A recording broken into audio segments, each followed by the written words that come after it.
वा, अहो हे सगळं नवलच घडलं जणू. राजा, अहो तुम्ही खलिता धाडलात काय आणि एकोजी राजा आपलं सैन्यदळ घेऊन आलं काय? अहो कसली जादू केली म्हणायची तुम्ही? अहो जादू कसली दाजी साहेब, आम्ही फक्त मनापासून हाक मारली, ती काका महाराजांपर्यंत पोहोचली, एवढंच. वाणी सरस्वती यस्य भार्या पुत्रवती सती या उक्तीप्रमाणे घडले जणू. राजांच्या रसाळ आणि प्रामाणिक शब्दांनीच काका महाराज एकोजीराजे आले असावेत. माफ करा राजा आमसने, पर भेटी अंती त्यांचे सगळे उद्देश एकदा तपासून बघा म्हणजे झालं. दाजी साहेब, अहो काका महाराजांना काय तपासायचं? राज, अजूनही हा बाण तुमच्या समोर आहे. एक निर्जीव बाण जर तुम्ही सारखा सारखा तपासून बघत असाल, त्यावर न दिसणारं विष जर तुम्ही शोधून काढत असाल, त्या बाणाचं नाव काय, त्याची गती काय, त्याची क्षमता काय, ह्या समध्या गोष्टी ध्यानात घेत असाल, तर राज, अहो ही तर सगळी माणसं आहेत. माणसं आहेत दाजी साहेब, पण ही माणसं मायेची आहेत, नात्यातली आहेत.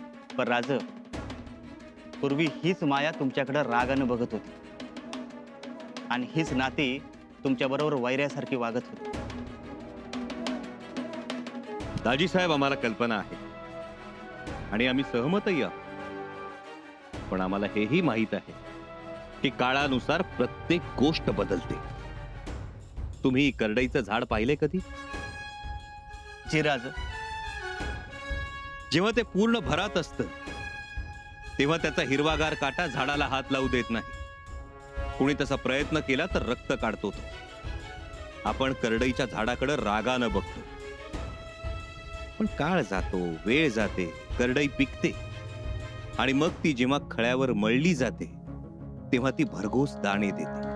त्या दाण्यातूनच आपल्याला तेल मिळतं आणि त्या योगे देवघरातला नंदादीप गाभारा उजळून टाकतो.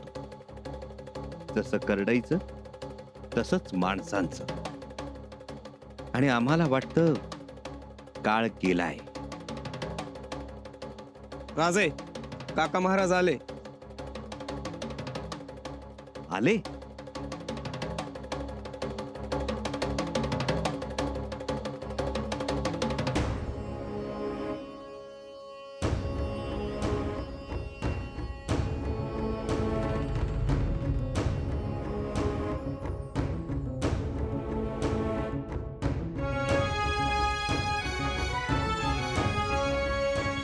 काका महाराज,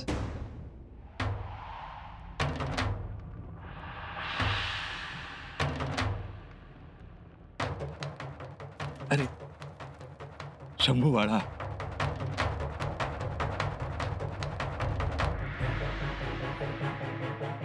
काका महाराज. हरजीराव,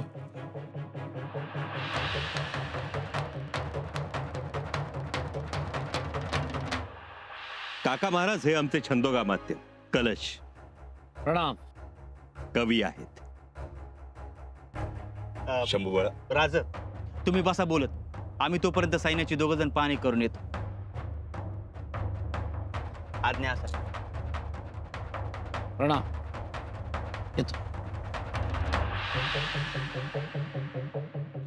या काका महाराज.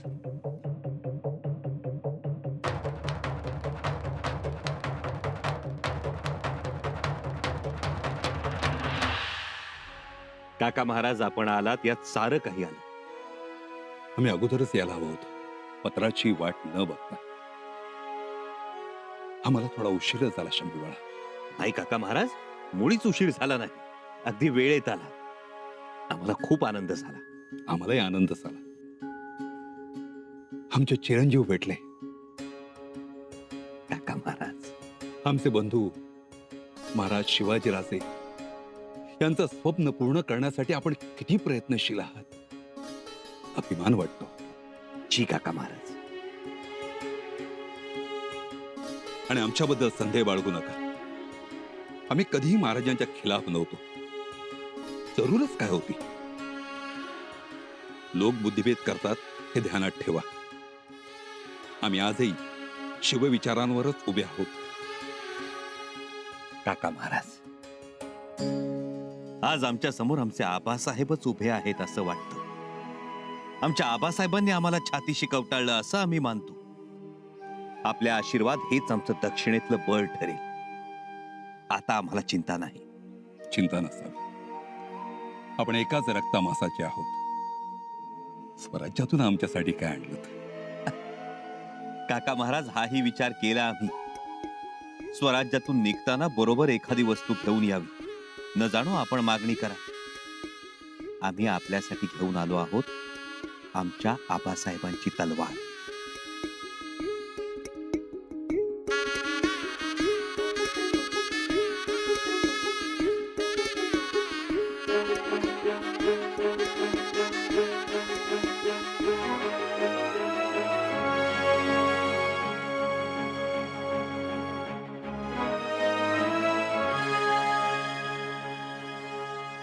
महाराज,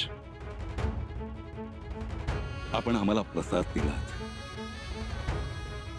आता चिंता करू नका.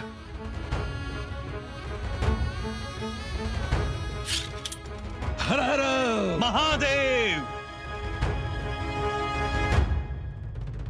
खूप आनंद झालाय आम्हाला. एकोजी राजे साहेबांनी शंभू राजेंची भेट घेतली. बरं वाटलं, समाधान वाटलं आम्हाला. हो ना, आता कर्नाटक प्रांताची चिंता मिटली. खूप काळजीत होतो आम्ही, भेट होईल का नाही, एकोजी राजे साहेब शंभू राजेंची भेट घेतील का नाही ह्याच विवंचनित होतो. का आले नसते? हो, एकोजी राजे साहेब आमचे धीर, पण त्यांचा मागचा अनुभव फारसा बरा नव्हता. आमच्या महाराजांसाठी तुटकपणाची, परकेपणाची भावना होती त्यांच्या मनात.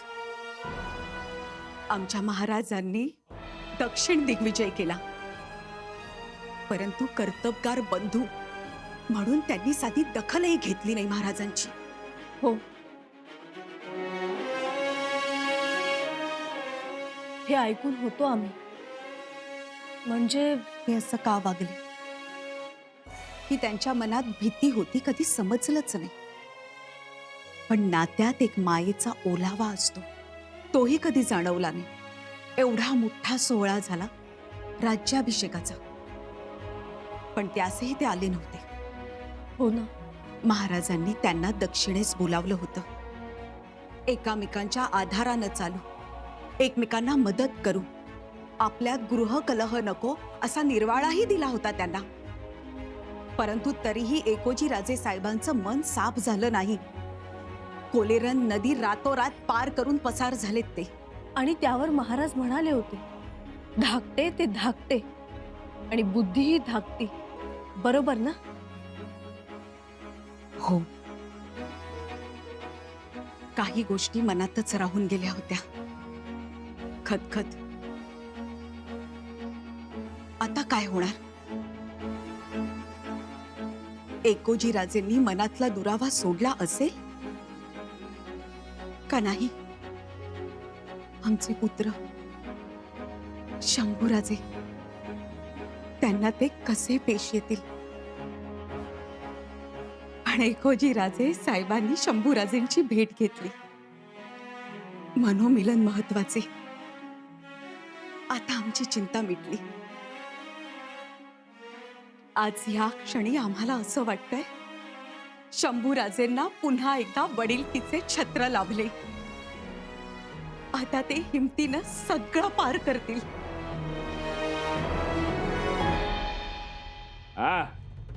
ನೀವೇನ ಹೇಳ್ತಾ ಇದ್ರಿ? तो एकोजी राजे पळपुट्या होडी होता, तो परत आला. काय करणार तो? वार्ता सांगितली. ही कसली वार्ता? एकोजी राजे परत आला. तो या चिकदेवरायाचं नाव ऐकून नुसतं घाबरत. मला त्याची भीती. नन्न हे सुरू चिकदेवराय.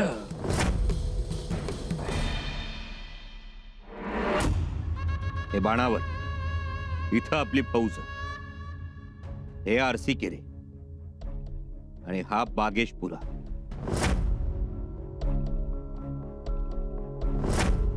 हे म्हैसूर, आपण इथे आहोत. बाणावर ते म्हैसूर हा सपाट प्रदेश आहे. डोंगर दऱ्यांची कमतरता आहे. उघडे विस्तीर्ण माळ आहे. आणि उघड्या मैदानातल्या लढाईची आपल्या फौजेला सवय नाही. म्हणून तर वीर जैताजी काटकर आणि दादोजी काकडे पराभूत झाले. वय इथं आपला गनिमी कावा कमी पडला. दाजी साहेब असं म्हणून चालणार नाही. उघड्या मैदानात गनिमी काव्याचं तंत्र बदललं पाहिजे. क्षमा असावी राजन, परंतु तंत्र बदलणार कसं? शंभूराजे, सह्याद्रीच्या कडेकपारीतील युद्ध तंत्राचा इथे उपयोग नाही. चिकदेवराय कुठल्या बाबतीत श्रेष्ठ आहे ते बघावं लागेल. काका महाराज, त्याचा अभ्यास आम्ही करतोच आहोत. आणि म्हणूनच आम्ही विचार करतोय की डोड्डा हसन गावाच्या मार्गाने जाऊन आपण म्हैसूर पर्यंत धडकलो आणि छापा मारला तर आपण संभाजीला म्हैसूर पर्यंत येऊच द्यायचं नाही. आपण जायचं. जायचं जायचं पण आपले बाण तयार झालेत. 2 लक्ष बाण तयार झालेत. 2 लक्ष. अद्भुत वागिडे. कविराज, आपल्याकडे आता एकूण किती फौज झाली? सगळी म्हणून 20,000 फौज आहे. 20? इप्पा तू बस. त्यांनी काय होणार? युद्ध आपण जिंकणार लगेच. केव्हापर्यंत आक्रमणासाठी संभाजी बाणावर सोडणार? उद्याच. हार तर परवापर्यंत आपण इथून म्हैसूरच्या दिशेनं कूच करू. चिराज, चिक्कदेवराय गाफील असतानाच त्याला गाठणं आपल्या फायद्याचं ठरेल बघा. आमच्याही मनात तोच विचार. सैन्याची विभागणी करावी राजे. राजन, सैन्याचे 3 विभाग करावेत आणि तिन्ही बाजूनी ठरल्या वेळेप्रमाणे म्हैसूर जवळ जावे.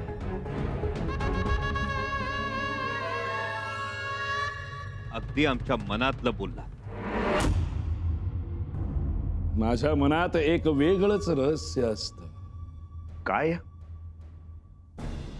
माझं रहस्य मी सांगत नसतं. जी.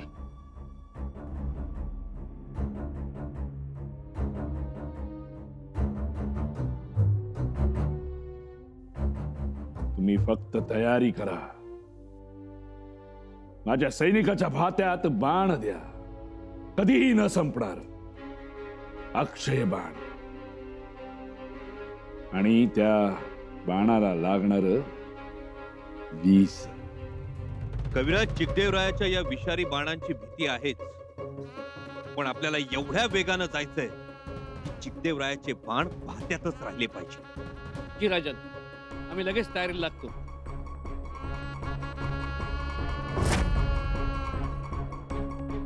युद्ध जर जिंकायचं असेल तर बाण बनवणाऱ्यांची संख्या वाढवा. आणखीन भट्ट्या पेटवा. लोखंड कभी ना कमी पडू देऊ नका. मग संभाजीची फौज खतम इथेच. कावेरीचं पाणी पिण्याचं भाग्य सुद्धा त्याला मिळू देणार नाही. कावेरीच्या पाण्यात थोडी घालू आम्ही. चिकदेवरायाला आम्ही अंगावर घेऊ. चिकदेवराय आमचा पाठलाग करेल. त्याच वेळी वरच्या बाजूने गेलेली आपली फौज चिकदेवरायावर मागून हल्ला करेल. हरजिदाजी, ही जबाबदारी तुमची. आणि कविराज, हीच संधी साधून निवडक फौज घेऊन तुम्ही किल्ल्यात बसायचं. जी राजन. कुणाच्या मनात काही शंका नाही. काका महाराज, बस आपला आशीर्वाद असू द्या. आमचा आशीर्वाद सदैव आपल्या पाठीशी आहे राजे. हर हर हर हर महादेव. तयार. तयार. जय राजा चिकदेवराय. जय राजा चिकदेवराय. जय राजा चिकदेवराय.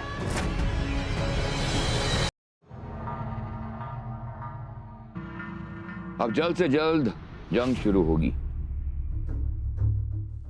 संभाजी की बेशुमार फौज मौजूद. राजा चिक्कदेव राय की भी अनगिनत फौज है. एक तरफ संभाजी और दूसरी तरफ राजा चिक्कदेव राय. अब जल्द ही लश्कर की कूच का डंका बजेगा. हमारी लश्कर दोनों तरफ से मोर्चे पर आगे बढ़ेंगी. अब जल्द ही शुरू होगी जंगे अजीम. मगर जंगे अजीम में फतेह सिर्फ राजा चिक्कदेव राय का इंतजार करेगी. कोई भी किसी से कम नहीं है. राजा चिक्कदेव राय संभाजी से चालाक है. दोनों ही बेहतरीन खिलाड़ी हैं. राजा चिक्कदेव राय 10 कदम आगे है. ये जंग आसान नहीं है। माफी हुजूर आला, लेकिन संभाजी भी सूरमा है। वजीर आला, सूरमा तो चेताजी काट कर दादाजी काकड़े और शिवाजी के दामाद हरजीराव महाडिक भी थे, लेकिन क्या हुआ? राजा चिक्कदेवराय ने ऐसी मात दी कि संभाजी को मैसूर तक जाना पड़ा।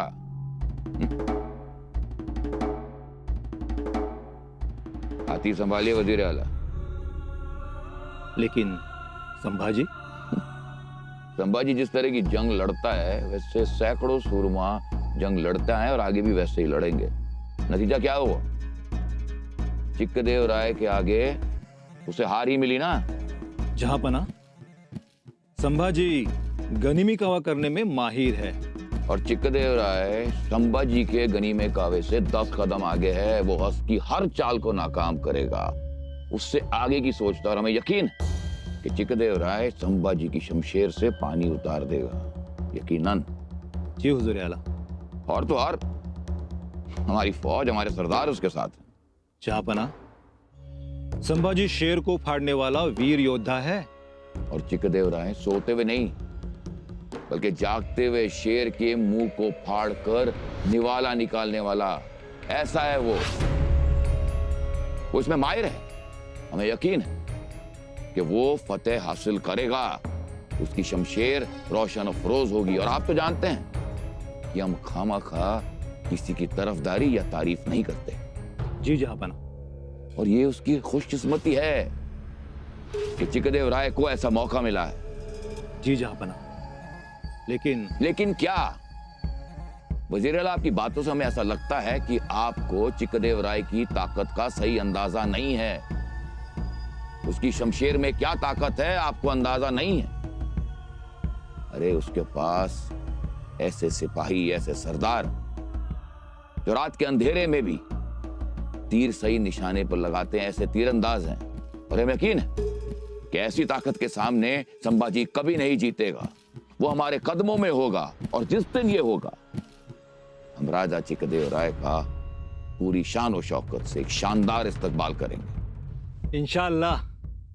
आमीन आमीन। वजीर आला,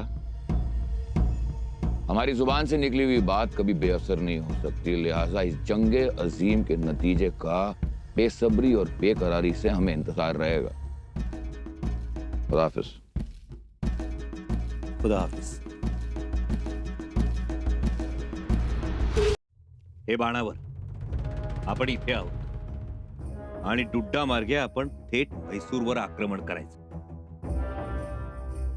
शंभूराजे थोडंसं सबुरीनं घ्या, कारण मुलूक आपल्यासाठी नवीन आहे आणि त्या लोकांच्या खोड्या आहे. राज खरं आहे ते, पण राजा आता इकडच्या लोकांच्या खोड्या आता आमच्या चांगल्या सांगवळणी पडल्या. मग काय करावं? थेट म्हैसूरवर आपण चढाई केली तर आपण फसू. कारण म्हैसूरमध्ये तो वाघासारखा आहे, सहजासहजी हाती येणार नाही. ते त्याचं शक्तिस्थान, म्हैसूर हे त्याचं बलस्थान आहे.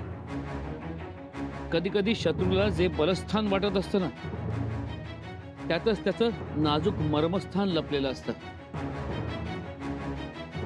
आणि एकदा का ते मर्मस्थान आपल्या हाती आलं की मग शत्रूचा पराभव करायला कितीसा वेळ. तरीही राजा आमासने तिथं धोका हा वाटतोच. मग दुसरा पर्याय काय? पर्याय तरी द्या. माझी एवढीच इच्छा आहे की चिक्कदेवरायला बाहेर काढावं. ठीक, या इथे. नाही राज, हा जंगलाचा भाग आहे. आपण त्याला सपाटीला उघड्या मैदानावर आणू. नाही दाजी साहेब, मोकळ्या मैदानात आपण सहज त्याच्या टप्प्यात येऊ. आपल्याला भूभाग असा हवा जिथे जंगल असेल, टेकड्या असतील, आडोसा असेल. मग श्रीरंगपट्टण काय वाईट आहे? उत्तम. चिक्कदेवरायाला हुलकावणी देऊन तिथवर आणलं पाहिजे. त्यासाठी काहीतरी युक्ती आम्ही काढूच.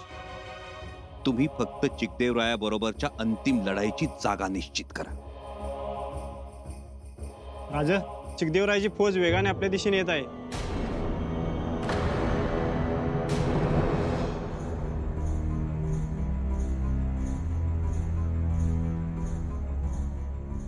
एवढ्या राजरोसपणानं त्याची फौज येते याचा अर्थ काय? राजन, निश्चित धोका आहे. ही चिकदेवरायाची मोठी चाल दिसते. आम्हालाही तेच वाटते. फौजेला तातडीनं सावध करा.